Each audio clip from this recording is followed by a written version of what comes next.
கடவுள்கிட்ட நம்ம 1000 கேட்கலாம், ஆனால் கடவுளுக்கு தெரியும் நமக்கு என்ன கொடுக்கணும், அதை எப்போ கொடுக்கணும் அப்படின்றது. நமக்கு அதை பொறுமையாக வாங்கிக்க தான் தெரியலையோ என்னன்னு தெரியல. எல்லாத்துலேயுமே அவசரப்படுற மாதிரி கடவுள்கிட்டையும் போய் அவசரம் படுறோம். எனக்கு வேண்டியதை நீ உடனே கொடுத்தாதான் நீ இருக்கிற அப்படின்றதும் அவர்கிட்டே கூட நம்ம சொல்லிட்டு வருவோம். ஆனால் அவருக்கு தெரியும் எந்த நேரத்தில் எப்போ என்ன கொடுக்கணும் அப்படின்றது.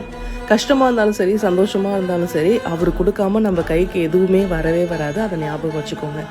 எந்த ஒரு விஷயமும் நம்ம நினச்ச உடனே நம்ம கைக்கு வந்துருச்சு அப்படின்னா அதோட வேல்யூ எப்பயுமே தெரியாமலே போயிடும்.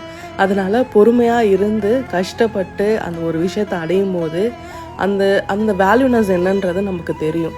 அதனால் ஒரு விஷயம் நமக்கு லேட்டாக நடக்குது அப்படின்னாலும் சரி, அது நம்ம கைக்கு வர வரைக்கும் நம்ம காத்திருக்கணுனாலும் சரி, வெயிட் பண்ணி தான் ஆகணும். ஸோ பொறுமையாக இருக்கிறதுனால நமக்கு எதுவும் ஆக போகிறது கிடையாது. எல்லாமே நல்லதாகவே நடக்கும் அப்படின்றத மனசார நம்புங்க.